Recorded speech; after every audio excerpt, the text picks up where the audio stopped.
But I think at this point, they just need to get some gold. If they can get to like 2 items around that 22, 23-minute mark and then maybe try and fight, it really is the way back in the game for them. Definitely agree there. They were also able to get the kill gold, so every little bit counts here for Unicorns of Love as they're trying to work their way back into this one. The problem with getting this far behind this early and losing this many turrets means that TSM have a very clear path here into the jungle, and it makes it difficult. Right now, though, jumping on this Cloud Drake is quite good for Unicorns of Love because Svenskeren going for Wolves right now. He's pretty far behind enemy lines at the moment. I see a lot of control wards on the map for UOL. That's a weird sentence to say at And Rift the bottom Rivals. lane, actually, they look like they might go for another play here as they see TSM's bottom lane, extend here, but a Hawkshot comes through. That's only the 3rd dragon that Unicorns have secured here at Rift Trials, and I think Cloud could be pivotal if they can get their hands a little bit more. You take what you can get, Trevor. Move around. Right now, Exile gets zoned away by the command attack. All right, TSM, they're groups. They've got a 5-man stack on the top half of the map. Vizicsacsi with teleport. Slowly going to push this wave in. Got that Black Cleaver, and now TSM are roaming towards the bottom half. What's the thinking here, Kobe? Well, they would have liked to set up around the Drake, which was neutral objective, not very big threat for you to start it out to try and force something with their lead, but since Unicorns jumped on that, they're going for red buff instead. Boulder Toss comes down from Chachi, doesn't tag anyone for the slow, and the Brambleback is defended, successfully holding on to their jungle creeps. UOL need to do every little bit they can. Scrappy, scrappy, scrappy. And they kind of have to hope that TSM is not really trying to look for any big fights at the moment, but then they find the Gragas. Yeah, Hauntzer does not go for the ultimate, though, and they let Exile walk away today. I've noticed as well this tournament that the North American junglers have actually all been performing very well. It definitely seems like there's a small difference in style between, let's say, a Svenskeren and a Xerxes. Xerxes is much more of that, I'm going to farm to late game and then be like a big team fighting carry. Svenskeren has found a lot of success with some early moves. Same for Contracts, same for Mike Young. I've definitely been, I think, in favor of the North American team, the early aggression from some of their players. And Svenskeren, last game, great performance. This one, same again. And Hauntzer shows up. He does, completes the teleport. Vizicsacsi's able to bait that one out. He's like, you can't recall now, by the way. I mean, you are the global authority on teleport ratings, Kobe. Yeah, I would say double lift would call Worth on that one. Okay. So he didn't have to 1v1 the Gnar. Well, Vizicsacsi still doing what he can. By the way, plus 30 CS. He has spent more of his time in that side lane, to be fair. Still the shining light. Still the man that UOL need to look to. I mean, Vizicsacsi has to find that Mega Gnar and set up a big team fight. Yeah, and obviously he wants some carries with some damage behind him, and I think Exile is actually then the other guy you need to look at. We obviously criticize him so much, but this game he's been actually doing what he could.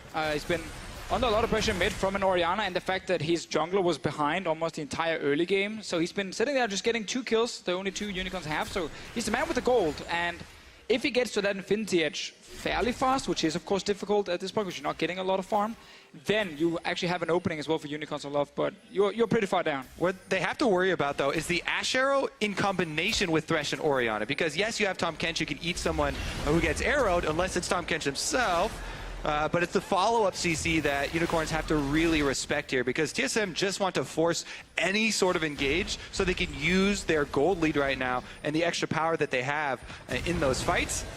Looks like they might have their sights set on this trio. Oh, this is scary for UOL. Teleport coming down from Chachi. He's in Mega Gnar, so once that time's out, TSM have a small advantage. Kobe, you talked about the power. Look at the itemization difference. 2 items completed for Bjergsen already, and Doublelift making his way to finishing his Zeal item.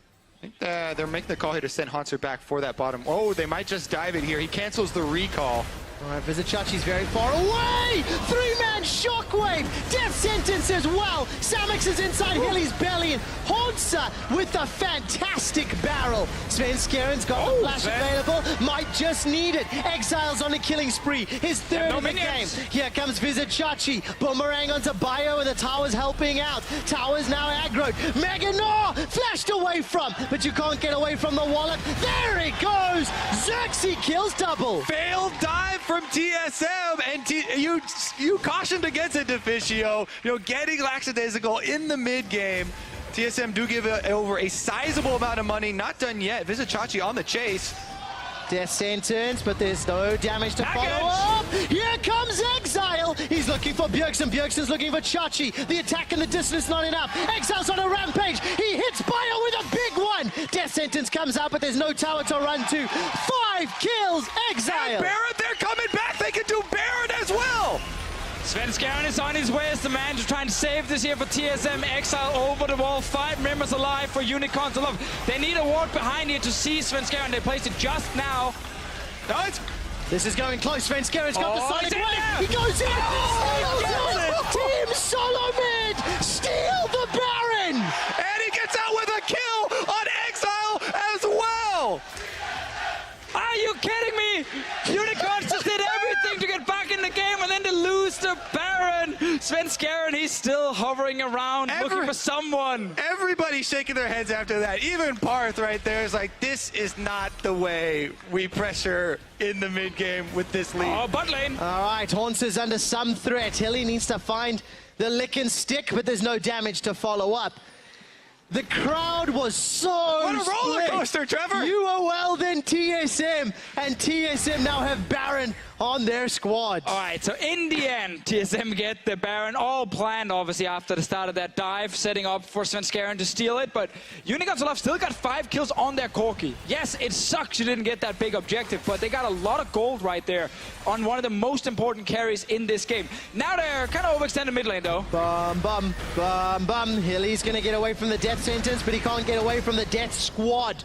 5 members of Team Solo Mid collapsing down, and Hilly's gone. Plus, the next Drake is Infernal, much better at snowballing there for TSM. So they have the Baron buff. They can transition into this Infernal Drake after that pick as well. And Svenskeren.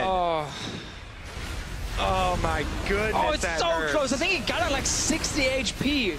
It was an early smite from Xerxes as well. He did use his smite combo, but not able to get the correct calculations there. Super quickly, while we were in that replay, Unicorns of Love were able to pick up their first blue buff on their side of the map. As it That's what's stands, important, eh? 8 blue buffs have spawned, and UOL have only secured 2. Because TSM have dominated every aspect of this game. Well, Exile taking Except out for the that top tower lane diving. tower. Yeah, that kind of thing that happened 2 minutes ago, obviously. But, man, I mean, Unicorns in the end, I think they just bought so much into the hype when they're on the Baron. They actually forgot about Svenskeren early on, and then when they got it so low, they couldn't stop him in time from getting in there, and they had to then suddenly risk the 50-50. Obviously, with the fact they killed 4 guys, they technically had time, but they were probably all screaming at that point that this was the comeback. Well, we Yeah. were screaming, there's no doubt there. I would have to see the replay, but I don't think they had vision of him leading up to it. And he arrived when it was at like 2,000. They did place a ward over the wall, but they might have seen him too late.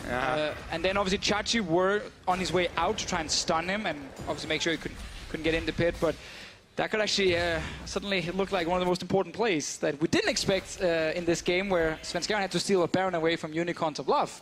Would normally say it would be the other way around, with Xerxes being the man trying to do that. Not only that, though, he got a kill, and he also got out, and then they were able to set up a pick afterwards. So, you know, the gold swing that you were talking about actually is a seesaw, and Yep. went right back the other way. Cool guys don't look at explosions. Svenskeren literally walked away and watched Exile crash to the ground. Exile did finish that Infinity Edge. Mr. Fisher was rightly pointing out 5 kills to his name. Svenskeren, 4-1-6. Everything that TSM have done right, he has been involved in. And now TSM, with the last few seconds of Baron and an 8,000 gold lead, are barreling down the bottom lane. There's only inhibitor towers left to target, to Fisher. 25 minutes into the game, TSM with every member on the bottom side. Hanzo did dodge that little stun from Chachi. No Mega now right now. They have to see potential engage. Not yet. Hanzo, where's the barrel? Tongue Lash comes out from Hylissang. The barrel actually kind of whiffs, doesn't find the targets as UOL are able to spread out. They've also all got their flashes. I say that as Vizicsacsi uses his. Curtains are called, and Hansa gets tagged with 2. And Chachi's not in a good position to get his Mega now and actually make a big play. Xerxes is spotted right now. All TSM moving towards him. Yeah, TSM, the reason they go in on that is because Vizicsacsi, recently exhausted, can't charge up any more rage to turn Mega, and he ends up having to flash defensively, which is a very big summoner spell for this team. As we said, their team fight it really does hinge on that Mega Gnar engage for them. That's their big crowd control ability. Well, let's see if Vizicsacsi can find it. Ash Arrow's going to be available in just a little while. That cooldown ticking away. TSM keep getting that chip damage onto the inhibitor. Ooh, Shockwave Shockwave wisps. Doesn't find a target. There's no flash for the engage. Vizicsacsi manages to get that crunch over the minion. All right, Deadly Flourish comes out. Haunter's on the front line. Xerxes already down. Svenskeren comes in, got the Dragon's Rage available to him, and despite Samux being untouched, Svenskeren manages to get the ward hot, but it's a boot backwards, and the inhibitor and a kill. TSM will be happy. Unicorns unable to do anything just yet, and can't even get an exit frag on the way out. Oh, but TSM feeling confident because Vizicsacsi had no flash in that fight, so they actually walked back in to get that inhib, and good turnaround from Haunter. Then some of the follow-up ultis not really hitting. Svenskeren's the wrong way due to a flash or a jump, I believe, and Bjergsen, of course, didn't get anyone with the Shockwave. But it doesn't matter if you're TSM because you already got bot inhib. We're still very early in the game, so no flash means Chachi and the rest of Unicorns can't really get on to TSM. And look at the turnaround here on the Xerxes. Due to the hit on Hylissang, he can't actually devour Kha'Zix quickly enough. And that means they can get that one kill, and then suddenly we get missed ulti from Haunter, jump from Chachi, meaning Svenskeren kicks him the other way. And they all stay alive. All right, it's a minute and 10 seconds till the next Baron. TSM have got super minions in the bottom lane. They've got a line of wards pushing up, and just pretty easy to read what they're going to do next. Let's just see how they set up the vision. Oh, Exile actually misses that shot, but he's got a package. Gonna need that one to escape. Oh, wrong way. Does it the opposite direction. You can actually see on the Kicked him minimap. so hard, his head turned around and his mouse went backwards. TSM, they're going to mid lane now. Hey, I like that one. That was good. That was good. Kicked him so hard he saw the curvature of the earth. There you go. That's a Scott Pilgrim quote. Team Solo mid, 5v4. Don't even need Baron. Vizicsacsi gets devoured, but he's in. Mini Gnar about to pop Mega Gnar. No flash for the engage. Hilly gets bopped sideways by Haunter, and Team Solo mid, they decide to engage. Mega Gnar comes out, doesn't find really the stuns that they wanted. Inhibitor number 2 falls, but it's not 3 inhibitors. Damn. A 2-man flay and the death sentence onto Samux. Double lift with a double kill. Team Solo mid at 29 minutes want to beat their game 1 record. Nexus turret number 1 goes down. Exile is forced away. So much damage. Double lift finds the ace. The triple to close out the game as the Nexus turrets fall. Team Solo mid go 2-0 up in the Rift Rivals finals. Dominating Unicorns of Love. I think the early tower dive was beautiful from TSM. Seeing that advantage,